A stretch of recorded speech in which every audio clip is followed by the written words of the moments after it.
Miércoles de Mesa Redonda. Los temas que interesan a la sociedad tabasqueña con Gabriela Isa e Iliana Pineda.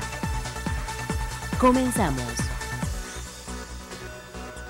Amigos, muchas gracias por acompañarnos en esta fase de transmisiones de Radio Fórmula Tabasco. Nos sintonizan a través del 94.1 de su frecuencia modulada y nos pueden seguir a través de diariopresente.com.mx y en presentetv.com. La invitación también es para que nos lean en Twitter, nos sigan y puedan intercambiar opiniones sobre el tema de hoy. Es el Día de los Derechos Humanos.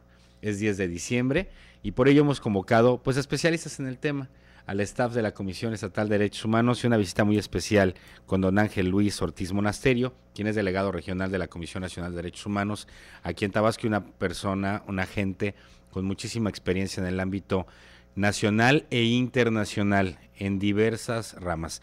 Así es que es una mesa de lujo, es una mesa importante y en Twitter usted puede comunicarse a través de @FórmulaTabasco y también en Facebook, la misma dirección, Fórmula Tabasco. Teléfonos en cabina 312-3699 y 312-4759. Antes que nada agradezco el hecho y la deferencia de que el doctor Jesús Manuel Argáez de los Santos nos acompañe nuevamente en Mesa Redonda con una apretada agenda.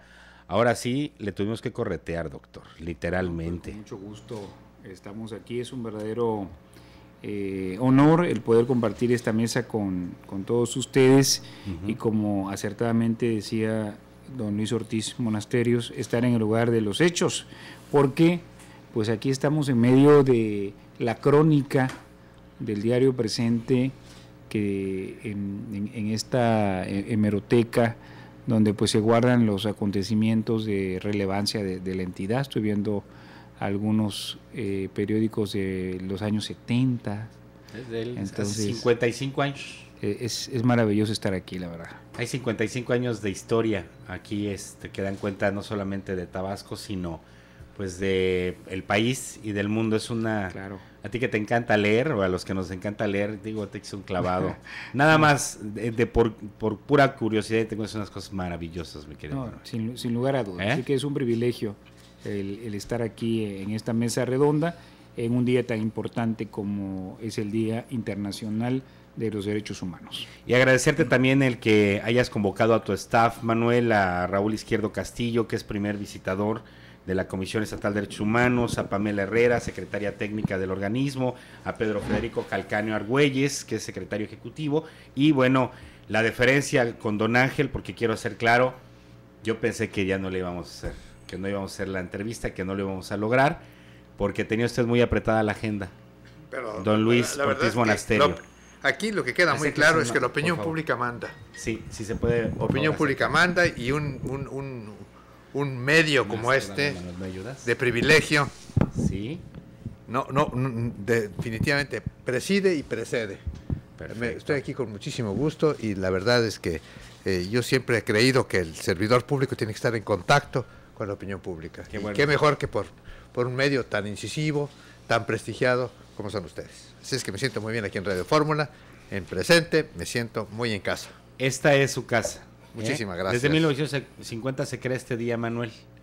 Te toca, y quiero abordarlo contigo de la manera particular en la experiencia que has tenido en el ámbito administrativo, en el ámbito profesional, en muchos cargos, pero en lo que te deja también derechos humanos, el encabezar este organismo en Tabasco. Ayer rendiste tu informe, ¿no? Sí, bueno, desde hoy, hace 66 años, en 1948, ¿en el 48? Se aprueba la Declaración Universal de los Derechos Humanos, obviamente como resultado de la terrible experiencia de la Segunda Guerra Mundial, de la Declaración, Naciones Unidas, como uno de las consecuencias de todo del sistema de Naciones Unidas. Dentro de Naciones Unidas, la Comisión de Derechos Humanos, encabezado por la señora Eleanor Roosevelt, lleva a cabo el trabajo de la redacción. Ella encabeza este trabajo acompañada de filósofos, juristas, pensadores, humanistas de la época, esta Declaración Universal de los Derechos Humanos, que pues es una guía, es un faro, ¿verdad?, de luz para la humanidad, versado sobre lo que es la dignidad del ser humano, independientemente del color de la piel, de la raza, del idioma, de las características físicas que pueda tener la persona, de las ideologías, de la religión, etcétera, etcétera, etcétera, pues este valor intrínseco del ser humano. Entonces es un hecho verdaderamente relevante, histórico, y bueno, a 66 años de la declaración,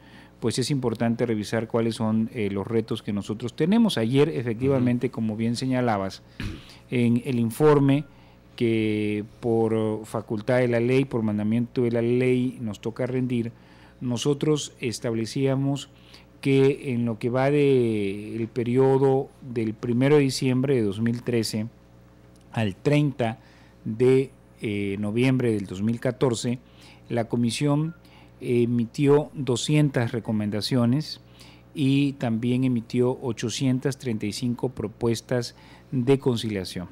Se capacitaron, que es la parte de la prevención, tiene que ver con capacitación, con sensibilización, con formación e información en derechos humanos a 391.500 personas y de manera directa se atendieron en la defensa de derechos humanos a 5.500 personas, es decir, se llegó a 1.500 personas en un trabajo directo que llevó la comisión, no una persona, sino el equipo de trabajo de la comisión, acompañado también de instituciones educativas, a quienes agradecemos mucho, como la OJAP, como el IUP, como pues distintas, la Universidad Olmeca también, a quien expreso mi agradecimiento, la Universidad del Valle de México, el Colegio de Bachilleres Tabasco, el Secretario de Educación Pública, etcétera, etcétera, y 200 organizaciones no gubernamentales, con las cuales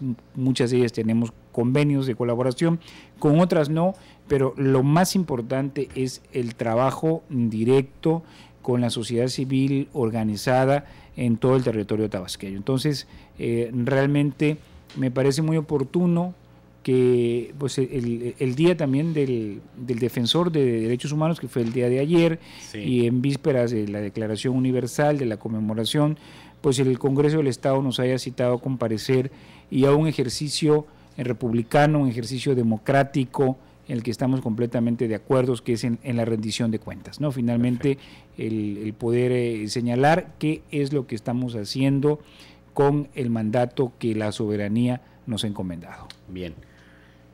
En su experiencia, don Luis Ortiz Monasterio, porque usted ha ocupado diferentes cargos a nivel nacional e internacional, es embajador en retiro. Bueno, yo, perdón que meta mi cuchara, quiero decirte que don Ángel Luis Ortiz Monasterio fue el primer director de derechos humanos que hubo en la historia de este país. Fíjate. Entonces, es un verdadero privilegio el que se encuentre aquí presente dentro de la conmemoración de la Declaración Universal de los Derechos Humanos, y él es parte de la historia viva de los derechos humanos en el país, desde la primera dirección que se crea dentro del gobierno federal enfocada a los derechos humanos.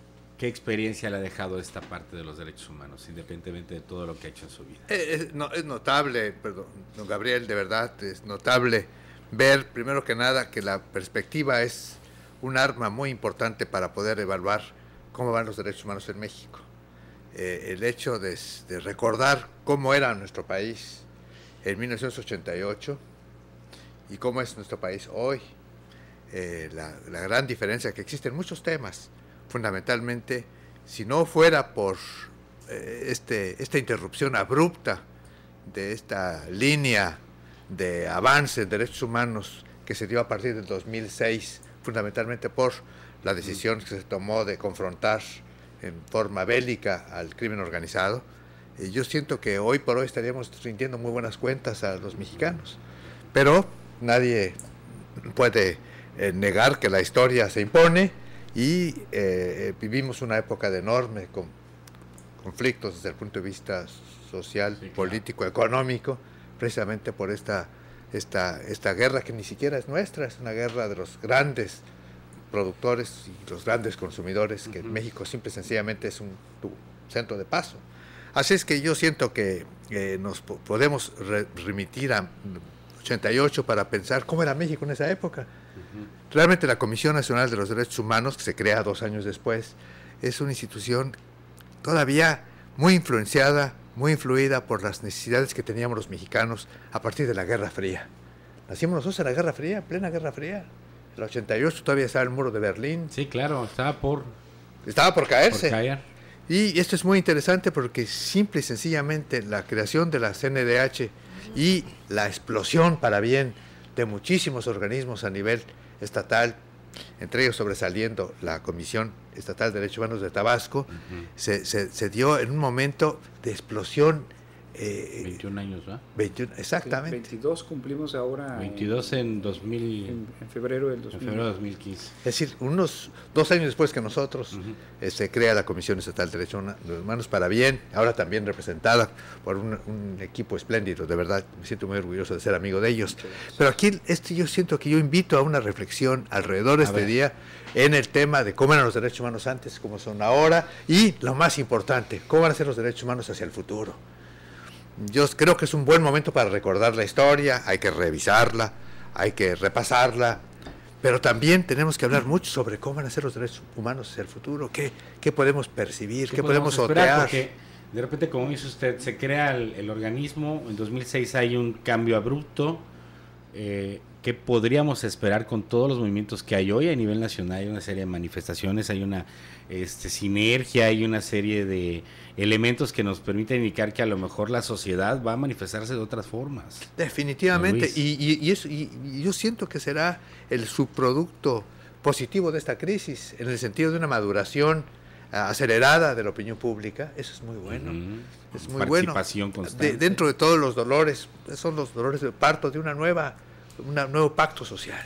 Yo estoy muy esperanzado en que esto haga repensar nuestro pacto social y en el cual quede muy claro quiénes son los mandatarios y quiénes son los mandantes. Yo tengo la impresión de que es un subproducto favorable de esta crisis tan angustiante que nos ha tocado vivir. Pero dice usted muy bien, dolor de parto. Algo habremos de ver. Yo siento que habrá... Empoderar a la sociedad realmente. Definitivamente. Aquí la clave es que tanto el poder público como la sociedad, como los medios, como la academia, hagan su trabajo, en el sentido de que este asunto no salga, como dirían los expertos en asuntos de ríos internacionales y ríos nacionales, no salga de madre. Es bien importante, definitivamente, que estas enseñanzas se canalicen para la formulación de un nuevo pacto social. Creo yo que un nuevo pacto social basado fundamentalmente en reglas claras entre poder público, ciudadanos y ciudadanos entre nosotros mismos. Mandantes y mandatarios. Mandatarios y mandantes del pacto social original. Lo que pasa es que por alguna razón en la gramática política se dio la impresión ante la opinión pública de que los mandatarios eran los que mandaban, que eran los tratamandones. No, los mandatarios, todos los abogados lo saben, son los que reciben la orden. Reciben el mandato, son los empleados de los mandantes. Entonces yo creo que reevaluar esta relación, esta nomenclatura, regular temas tan importantes como derechos acompañados de deberes. Lo sabe muy bien el ombudsman de Tabasco. Mi preocupación desde un principio, desde hace muchos años, ha sido precisamente el desequilibrio entre derechos y obligaciones. Dio la impresión de que hemos creado un país espléndido de derechohabientes, pero yo no veo están las obligaciones. ¿Dónde están las obligaciones? Sí, como que nos perdimos de que nos hagan todo, ¿no? Que nos hagan todo, y eso a la larga propicia una sensación, un paternalismo y una exigencia muy a menudo exagerada frente a los dones, a los pocos recursos que tiene el poder público. Sí. Así es que yo creo que es un buen momento para reflexionar hacia el futuro, tomando en cuenta desde luego el pasado y esta historia soberbia de los derechos humanos. Vamos a hacer una pausa y regresamos a seguir reflexionando sobre este tema que deja usted sobre la mesa entre los derechos y las obligaciones. Tabasco tiene una particularidad, ¿no? Entre las obligaciones y los derechos desde hace muchos años, como ejemplo entre resistencia civil, manifestaciones, toma de pozos, marchas, dame para que te dé, ¿no? O aquíétame. Entonces ni siquiera eso. Vamos a regresar a platicar de los derechos humanos en el marco del Día Internacional de los Derechos Humanos. Ya volvemos. Miércoles, Miércoles de Mesa Redonda. Comuníquese con nosotros y deje sus comentarios al número 312-3699. Regresamos. Ante la falta de transparencia del Ayuntamiento de Cárdenas que presida Benamar Pérez Acosta, el Instituto de Transparencia y Acceso a la Información Pública exigió que se transparente la información de sueldos y salarios que presiden los regidores de esta demarcación. Esta decisión fue tomada ante la negativa del Ayuntamiento de Cárdenas de entregar información requerida por un ciudadano que pidió sobre los sueldos y prestaciones del actual edil de Cárdenas durante el periodo del 2013. En la sesión ordinaria número 49 del ITAIP se dieron lectura a los diferentes expedientes de los usuarios que solicitaron información de las dependencias públicas, entre ellos los ayuntamientos de los diferentes municipios del estado de Tabasco, la cual fue llevada a efecto con 2 de los 3 consejeros que la integran. Tras analizarse los diferentes casos expuestos, se dio la lectura al caso del Ayuntamiento de Cárdenas, de parte de las ponencias de la consejera presidenta Felicitas del Carmen Suárez Castro, donde hizo énfasis en que un ciudadano solicitó a la citada dependencia los sueldos e impuestos retenidos de los regidores durante el periodo del 2015. Sin embargo, la respuesta de la Unidad de Transparencia del municipio de Cárdenas fue entregar una hoja simple de sueldos de los regidores, por lo que en su análisis el ITAIP consideró que no cumplió con lo requerido por el ciudadano en su petición de información. Ante la situación, la consejera Felicitas Suárez Castro propuso la revocación de dicha respuesta y solicitó que se le notifique a la autoridad que debe entregar las constancias de retención de salarios y prestaciones de todos los regidores, incluyendo el del primer regidor Abenamar Pérez Acosta. Advirtió que en caso de resistencia o desacato podrán ser acreedor a las sanciones que marca la ley por negar el acceso a la información a un ciudadano. Con información de Isidro Jiménez para Radio Fórmula Tabasco, Abimael Méndez. Tener a alguien que te apoye cuando lo necesitas te brinda confianza. Por eso, en Farmacias de Descuento Unión, nuestro compromiso es estar contigo cuidando de tu salud y economía. Donde quieras y cuando quieras, estamos cerca de ti con todas tus medicinas. Somos Unión, tu farmacia. Aventúrate al sureste. Explora las maravillas que encierran sus cálidas tierras. Descubre Tabasco, la puerta de entrada al mundo maya. Al visitar este maravilloso estado, vivirás un inolvidable recorrido a través de raíces ancestrales, riquezas naturales, tradiciones hechas arte, gastronomía típica y diversión que nunca se acabará. Descubre la historia y cultura que envuelve la región en los museos y galerías abiertos para todos los amantes de las bellas artes. Convive con la naturaleza en los centros de interpretación, en medio de pródigos ecosistemas, fauna, flora y arqueología que se aprecian en dinámicos recorridos guiados durante el día o la magia de la noche, donde la luz se vuelve poesía al bañar de colores esculturas colosales acompañadas de melódicos versos. Al iniciar tu camino bajo el cobijo de la luna, podrás admirar las representativas construcciones de la ciudad o prolongar la diversión en centros de entretenimiento, bares y discotecas. Miércoles de Mesa Redonda. Síganos en Twitter, @Fórmula Tabasco. Continuamos.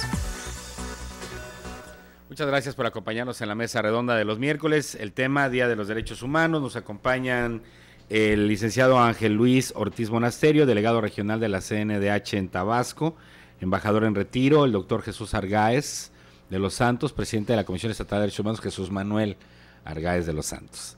Raúl Izquierdo Castillo, primer visitador de este organismo, Pamela Herrera, secretaria técnica, y Pedro Federico Calcaño, que es secretario ejecutivo de la Comisión Estatal de Derechos Humanos. Antes de ahondar y reflexionar, maestro Ortiz Monasterio, sobre los derechos y las obligaciones, sí me gustaría aprovechar la presencia del staff del doctor Argáez, por favor, para que nos comenten pues el trabajo que están haciendo desde su trinchera, especificar pues que la gente, la ciudadanía sepa cómo están trabajando por ellos, por sus derechos humanos.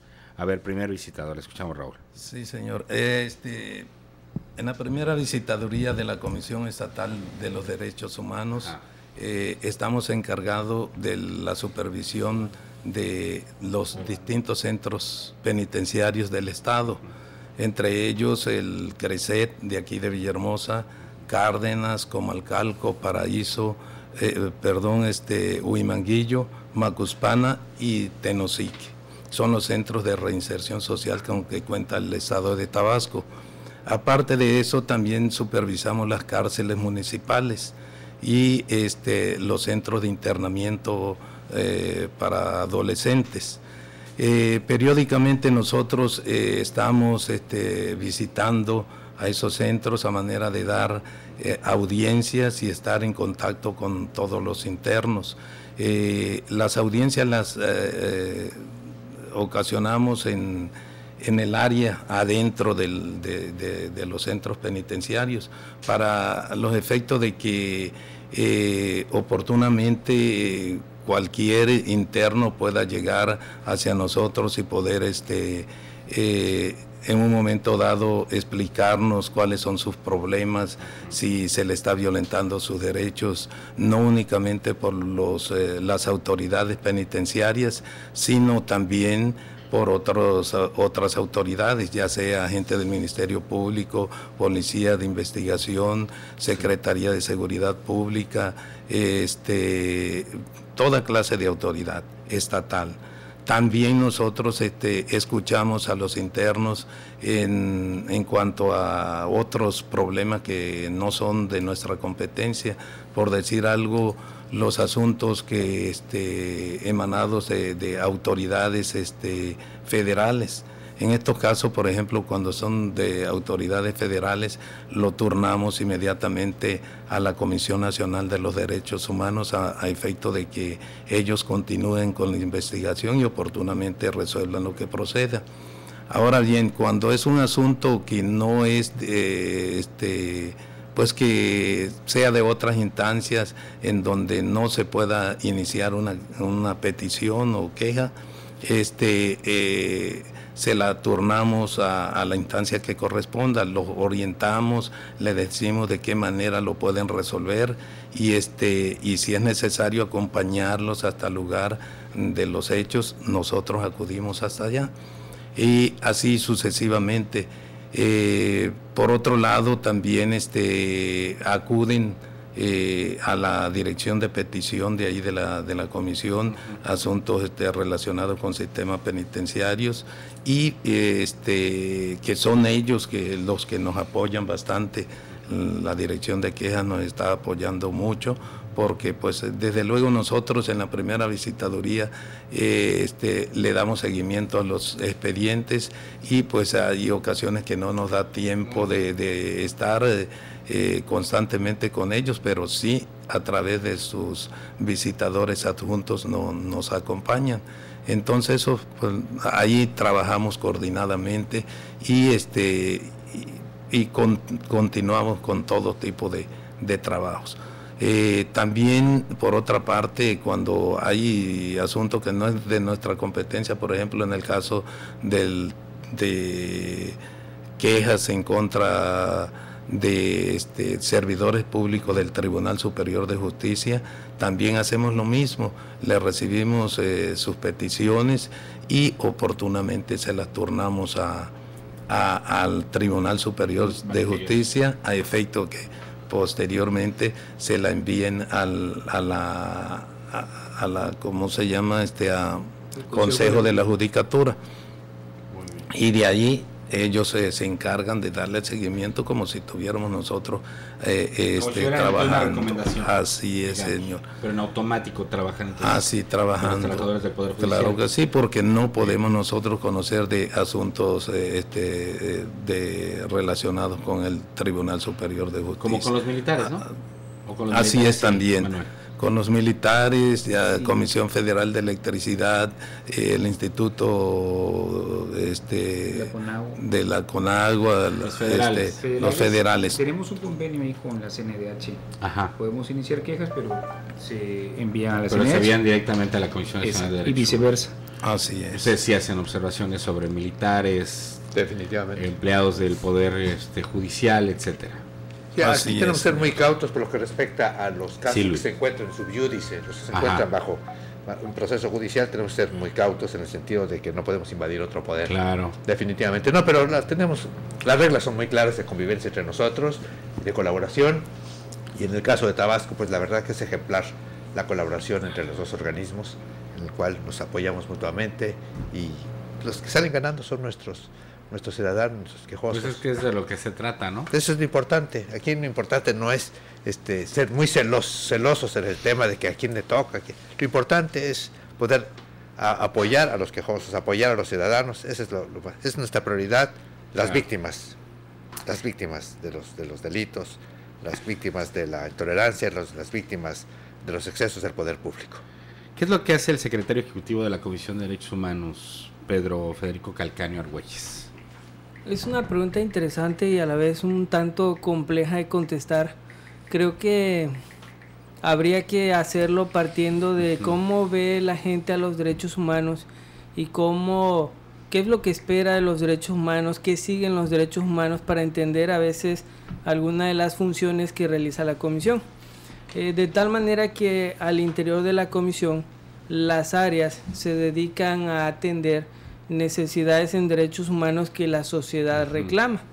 En este sentido, por ejemplo, tendríamos que hacer un brevísimo recorrido de lo que han sido los derechos humanos y podemos diferenciar algunas etapas, ¿no?, para entender qué estamos viviendo ahorita y qué estamos haciendo ahorita en materia de derechos humanos, ¿no?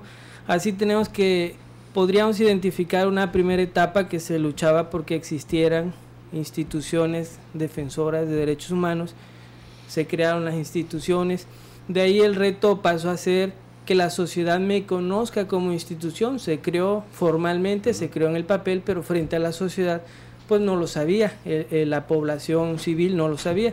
De ahí surge la pregunta, bueno, ¿cuál es la labor que hace la Comisión de Derechos Humanos?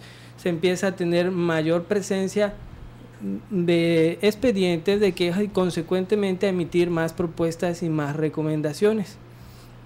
De tal manera que en esa etapa el reto era, bueno, acéptalas y en esa misma medida cúmplelas. Yo diría que actualmente estamos frente al reto de qué es lo que sigue para los derechos humanos. Y creo que la respuesta es bastante corta, pero a la vez bastante compleja, y sería qué tan eficaz está haciendo los derechos humanos en beneficio de la ciudadanía. Entonces creo que ahí está la palabra clave y que de alguna manera explica cuál es la función del secretario ejecutivo. Es en esa misma medida procurar la eficacia al interior de la Comisión Estatal de Derechos Humanos, para que esto a la vez se vea reflejado frente a la sociedad a través de las diversas acciones que realizamos, ¿no? De tal suerte que el secretario ejecutivo es una especie de vínculo entre las diferentes áreas de la comisión, el que de alguna forma dialoga, platica, establece una primer pauta para cuáles son los planes, el seguimiento de todas y cada una de las acciones que realizan las áreas de la comisión, que las más importantes las menciono conforme al propio flujo de los expedientes, es la dirección de peticiones y gestiones, que hasta donde llegan.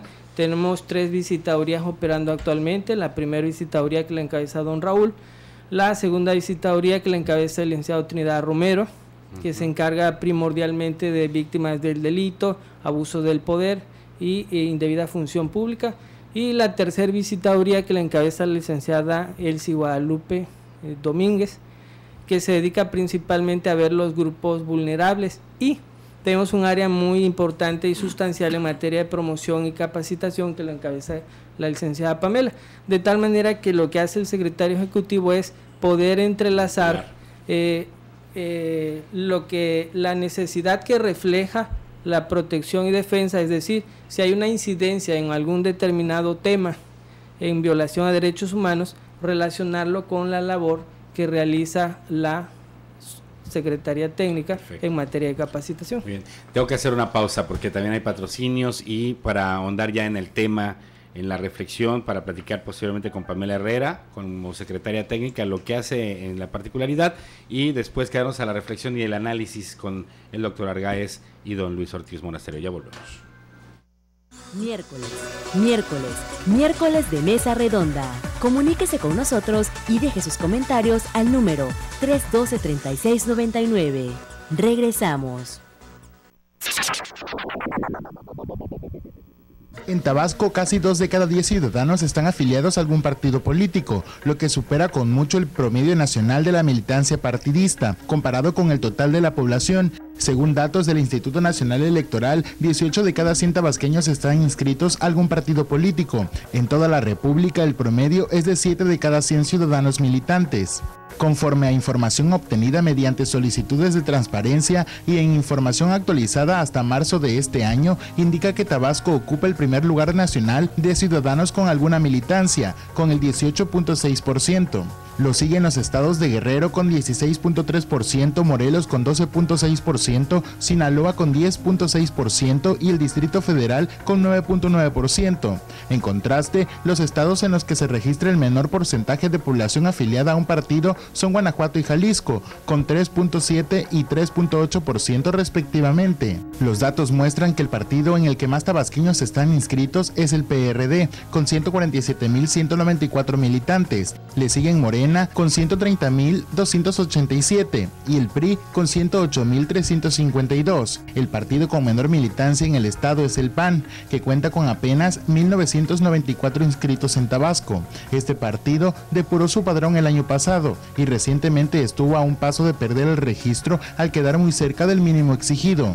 A pesar de que ocupa el lugar 20 a nivel nacional por su capacidad de población, Tabasco es el quinto estado con mayor número de ciudadanos afiliados a los partidos en términos absolutos, con 439.015. En cuarto lugar está Veracruz con 511.899 ciudadanos afiliados, en tercero Guerrero con 578.147 y en segundo el Distrito Federal con 884.113. El primer lugar es para el Estado de México, pues 1.476.971 mexiquenses militan en un partido.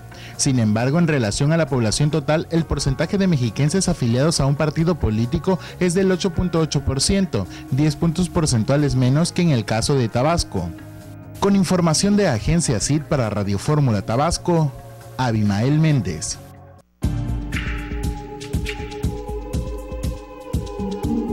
El Parque Museo La Venta es un parque arqueológico construido en 1958 por el poeta Carlos Pellicer Cámara y cuenta con 2 secciones. La primera es un pequeño zoológico que muestra animales propios de la región y la segunda es un museo que, además de ser el único al aire libre en Latinoamérica, cuenta con la colección más importante de piezas de la cultura olmeca, rodeadas de exuberante vegetación selvática y colocadas en la ubicación casi exacta en que fueron descubiertas en la zona arqueológica de La Venta.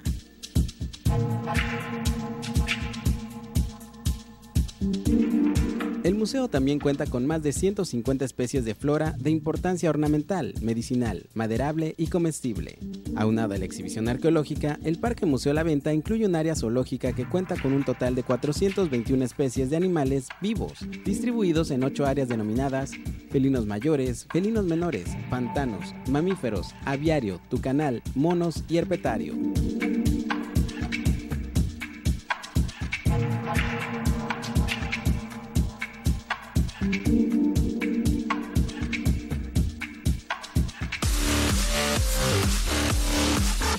Una de las mayores atracciones del parque es el popular y longevo lagarto Papillón, quien murió el 21 de enero de 2014. Fue inmortalizado y se encuentra en exhibición en el museo. Se ha convertido en la principal atracción tras su reapertura. Papillón vivió en el Parque Museo La Venta desde 1968.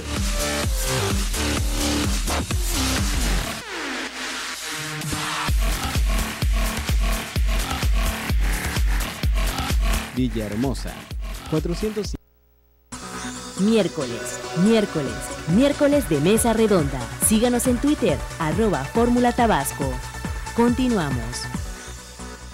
Bien, pues vamos a continuar en la Mesa Redonda, Día de los Derechos Humanos, y gracias a los invitados, nos queda media hora, y yo creo que es tiempo de escuchar a Pamela Herrera, secretaria técnica de la Comisión Estatal de Derechos Humanos, sobre el trabajo que hacen, Pamela, en este organismo que ajusta 22 años el próximo 2015.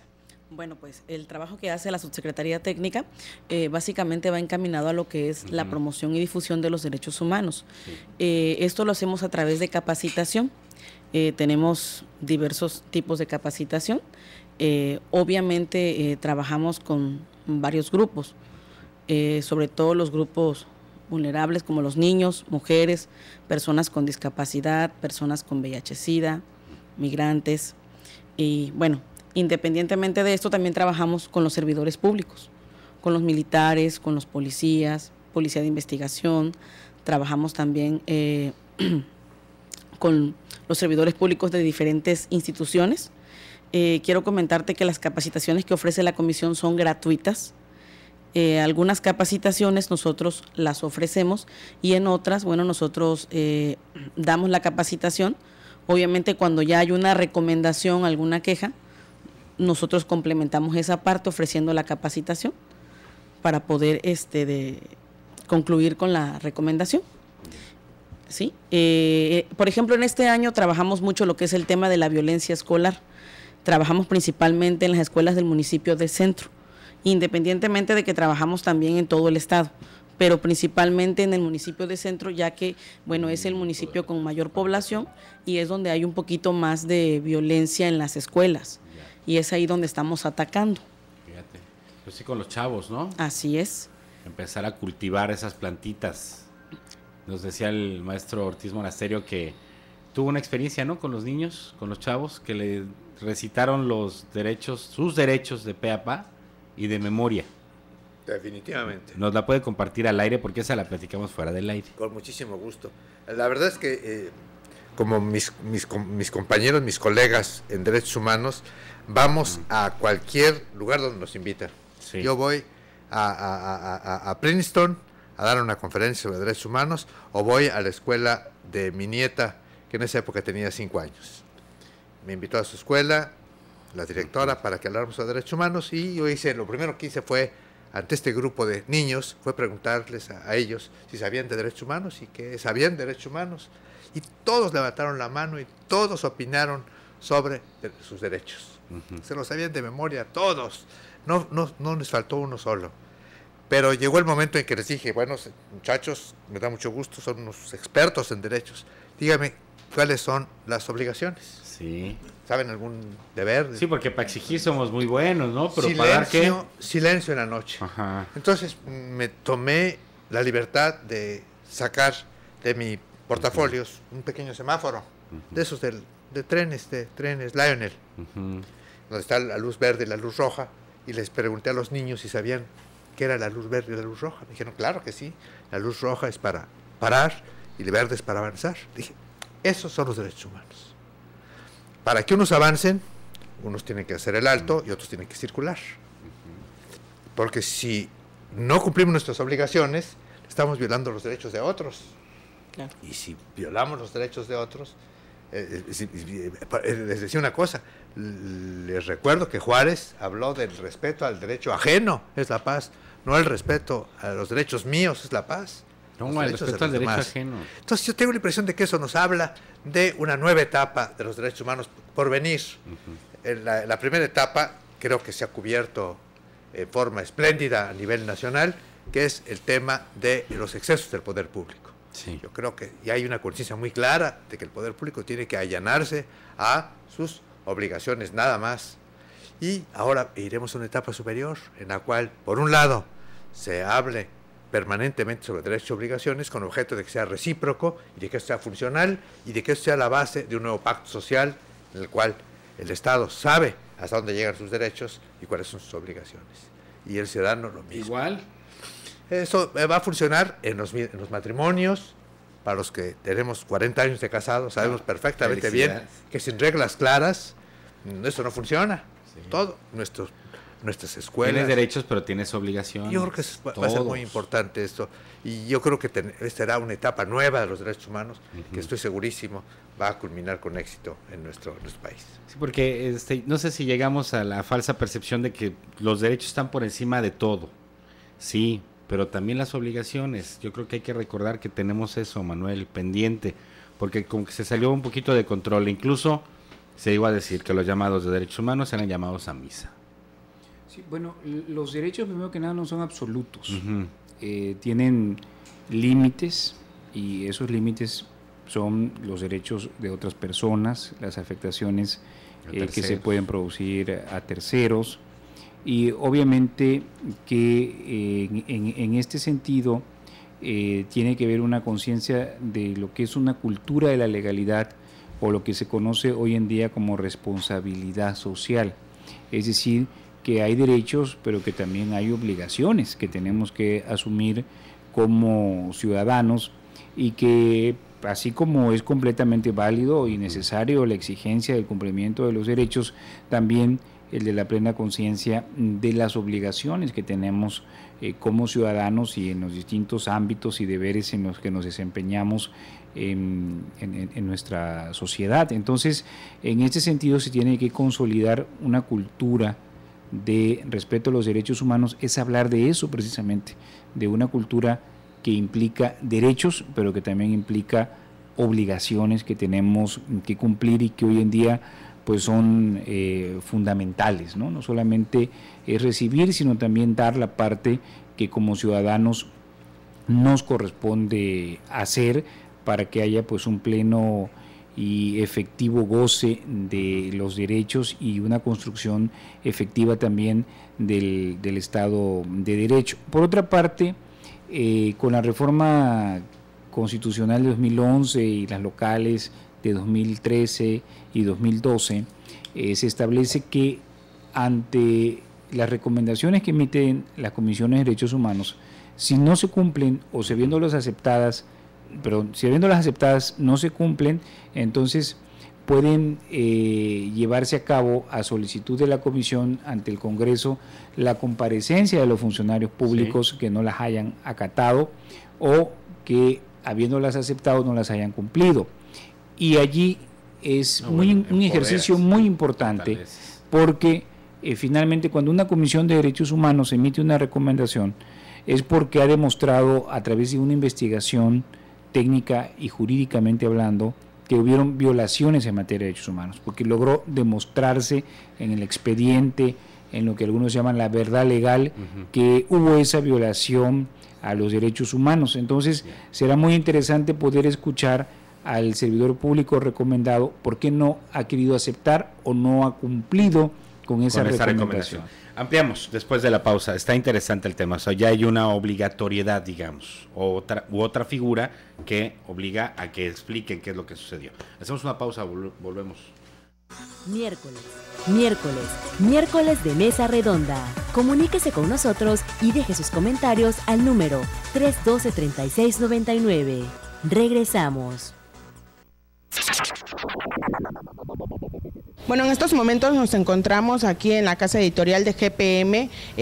Unos conductores de taxis pues vienen a dar su derecho a réplica en cuanto a un video exhibido en las redes sociales donde ellos se ven involucrados en un conflicto, pero ahorita vienen a aclarar qué fue lo que sucedió. Muy buenos días, ¿su nombre? Sergio Ortiz Villegas. ¿Qué fue lo que sucedió exactamente en el video? Pues en el video se ve ya cuando habíamos interceptado la camioneta.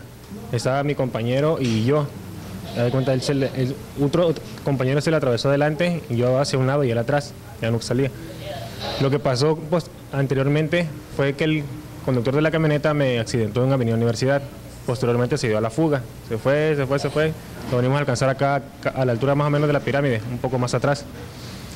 Y ya nada más se ve en el video donde yo me bajo, le abro la puerta y le dije que se bajara y se bajara. Cosa que no accedió el chofer a bajarse. Pero ahí dice en el video que, ¿cómo es que dice? Que estamos agrediendo. Más que nada es que dice que el título del video muestra y dice taxistas montoneros agreden a un conductor de una camioneta en vía pública, cuando en realidad, para empezar, no se ve ninguna agresión a la persona, simplemente se le está invitando pues a que se baje, pues para que se arreglen y pues se da su responsabilidad de pagar los daños que le ocasionó al vehículo anteriormente y no la parte nada más que se ve del video. Entonces esa es nuestra inquietud, de poner en claro la situación, porque ante las redes sociales nosotros quedamos, como precisamente el título lo dice, taxistas montoneros, cuando lo único que nosotros estamos haciendo es un apoyo al compañero, pues para que él de su bolsillo no se afecte a su economía familiar al tener que pagar los daños que le ocasiona una persona irresponsable que se da la fuga en el momento que hace un accidente. Esa es la verdadera intención de nosotros, de venir a aclarar ese video, ¿Por qué? Porque pues sí nos afecta como imagen a nosotros como conductores, que somos los responsables de darles un buen servicio a la ciudadanía en las vías públicas. Otra que se nos está perjudicando como una imagen de un sistema radiotaxi que tiene un prestigio que cuidar y que somos líderes en servicio por lo mismo. Entonces, pues sí, esa es nuestra principal inquietud. Nada más se ve cierta parte, no se ve todo lo demás. Entonces, tampoco se ve cuando el señor ya se baja y le habla a su hermano para que su hermano venga y él diga, no, pues ¿sabe qué? A ver, vamos a arreglar la situación, ¿cuánto es de los daños? Y aquí está, y el señor paga los daños. El hermano del señor irresponsable que golpea es quien viene a reparar y a pagar los daños de la unidad. No se llamó a la autoridad. ¿Por qué? Porque ya cuando está el congestionamiento, su hermano llega y entonces ya dice, bueno, pues, ¿saben qué? Yo me hago responsable, yo voy a cubrir los daños de que mi hermano está ocasionando.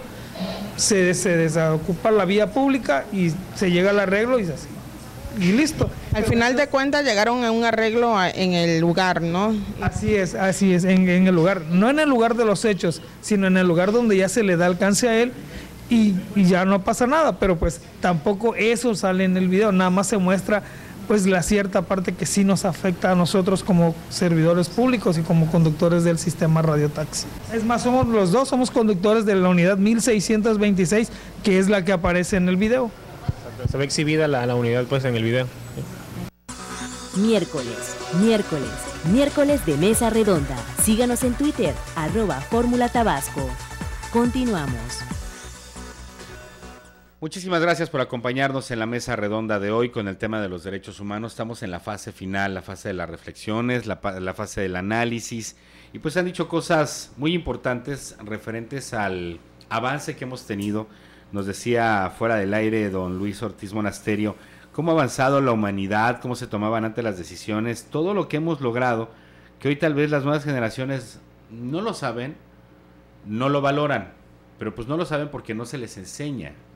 Y no se les enseña ni en la casa ni en la escuela. Se perdieron muchas actividades cívicas, muchas actividades históricas para que los chavos lograran valorar lo que ha sufrido nuestro país, la humanidad, para conquistar el voto para las mujeres, el voto para nosotros, para elegir a las autoridades, en muchos aspectos, don Luis.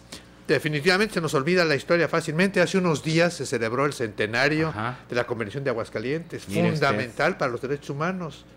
Y no se celebró, nadie la celebró a nivel Pero pues si hasta la federación se le olvida de repente cuando tienen que poner la bandera a media asta y cuando hasta arriba. Vea usted los propios colores de la bandera nacional, el verde bandera de mi época, y lo deslavando y ahora aparece un verde perejil que no reconozco como la bandera de México. Algún presidente en el pasado nos mochó el águila patria. Los símbolos son fundamentales para la continuidad de nuestra identidad nacional. Ya de por sí todas las tendencias mundiales hacen que la soberanía se vaya reduciendo, se vaya haciendo chiquitita, se vaya encogiendo, y para que nosotros hagamos lo propio. Así es que el civismo, revalorar nuestra vida, nuestra historia, es parte fundamental del mantenimiento de nuestra identidad nacional, sin la cual somos simple y sencillamente una hormiga más en cualquier integrante más. Exactamente. Y eso en un universo. Y si no tenemos comunidad, no tenemos comunidad de nación, comunidad de estado de origen, de familia de origen, somos simple y sencillamente individuos egoístas que queremos todo para nosotros y rápido, que es el valor dominante en nuestros días. Riqueza inmediata, ya. Es lo que decíamos, Manuel, ¿no? O sea, los chavos quieren ahorita todo se lo merecen. Sí, mira, hablar de derechos humanos es hablar de valores, es hablar de la historia también de la propia humanidad, como señalaba hace un momento don Luis, pues ves del rey absoluto, ¿no? El paso del Estado absoluto a un Estado de derecho que reconoce libertades, que es el Estado liberal, y posteriormente a un Estado social de derecho. Bueno, es la evolución misma del ser humano, la posibilidad de que hoy en día, a través de la defensa de los derechos humanos, el Estado, el gobierno, las autoridades puedan ser vigiladas permanentemente y cada vez con mayor acuciosidad, a mayor escala, y no solo eso, sino que se les pueda sentar en el banquillo de los acusados y se les pueda llevar a cabo la rendición de cuenta por los actos, porque se rinde cuenta no solo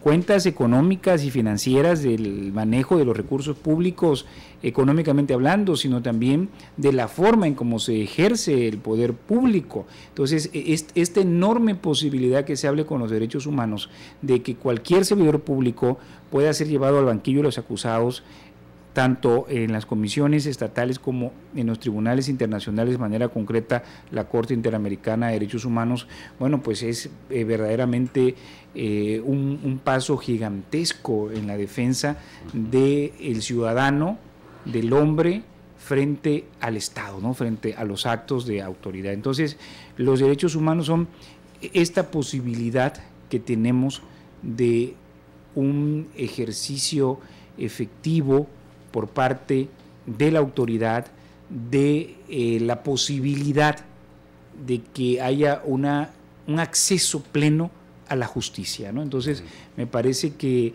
conmemorar el hecho de la Declaración Universal, bueno, es conmemorar este paso gigantesco que da la humanidad frente a los actos arbitrarios de la autoridad, del poder del Estado absoluto, el reconocimiento de las libertades, de los derechos económicos, sociales y culturales del ciudadano y de una plena justicia, como dice la Declaración Universal, la posibilidad de que el ser humano, hombre, mujer, niño, niña, pueda desarrollarse plenamente. Qué bonito. Y ojalá y hacia allá podamos seguir el camino.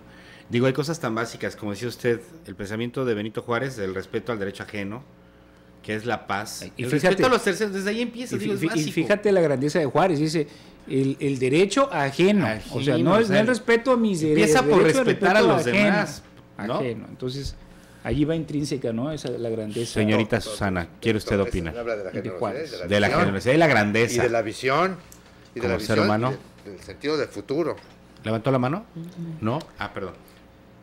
Y de verdad que me apena meter mi cuchara en este momento final de este programa que de veras se me ha ido como fuera un solo minuto, pero quiero decir una cosa. Yo siento que pronto, muy pronto veremos también un nuevo paso cuántico. Vendrá, no sé, los jóvenes seguramente lo podrán hacer en su momento, en el momento en que pasemos de los derechos individuales bien defendidos con la vieja tradición de las comunidades mexicanas, el mundo indígena nuestro, que pugna por el reconocimiento de sus derechos comunitarios. Cuando lleguemos más adelante, yo creo que lo haremos en algún momento del futuro, espero que sea en este mismo siglo, conciliar los derechos del individuo con los derechos de la colectividad, de las colectividades indígenas, porque eso es para mí fundamental para la creación de un verdadero pacto social nacional. Y sigo metiendo ahora yo pacto social, pacto social nacional. Fíjate que ahora que señala esto, don Luis, quiero decirte que la participación de la sociedad es fundamental. La defensa de los derechos humanos no es exclusiva de las comisiones de derechos humanos, sino que está encaminada a la sociedad en general y la sociedad organizada. La sociedad que lleva a cabo un trabajo diario y cotidiano. Ahora, en ese sentido, el Consejo de la Comisión Estatal ha otorgado el Premio Estatal de Derechos Humanos en la categoría de defensa, que lleva el nombre de Nelson Mandela, a una líder indígena por la defensa de los derechos humanos de las mujeres que sufren violencia familiar y también de los derechos de los pueblos y comunidades indígenas. Entonces, este premio pues se da a conocer el día de hoy, precisamente, ya de manera oficial. Es para la señora Candelaria Lázaro de Tucta, Nacajuca, que tiene una fundación que se llama Iztacja, que significa mujer y agua.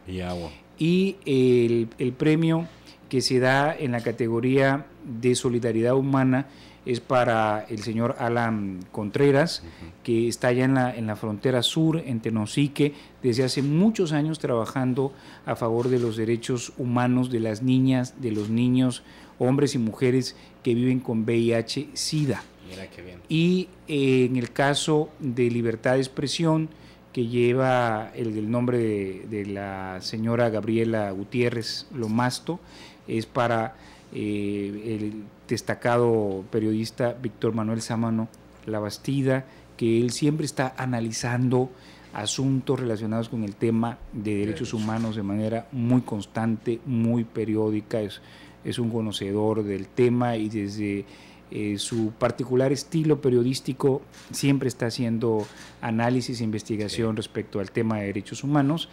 Y la otra persona que es el Premio al Mérito Académico de Investigación Científica en materia de derechos humanos, es para el presidente de la Academia de Derechos Humanos de la División de Ciencias Sociales y Humanidades de la UJAT, el doctor Alfredo Islas Colín, que es investigador del Sistema Nacional de Investigadores nivel 3, el único investigador en el campo de las ciencias sociales en Tabasco que tiene ese nivel del SNIP 3 y que bueno, tiene una gran cantidad de investigaciones de carácter científico enfocadas al tema de derechos humanos. Entonces, bueno, digo esto porque sin lugar a dudas que la participación de la sociedad civil en los distintos campos pues es altamente meritoria y que así de manera constante siempre estamos señalando pues lo malo, nosotros quienes están cometiendo violaciones en materia de derechos humanos, también señalar quienes están trabajando de manera loable y ejemplar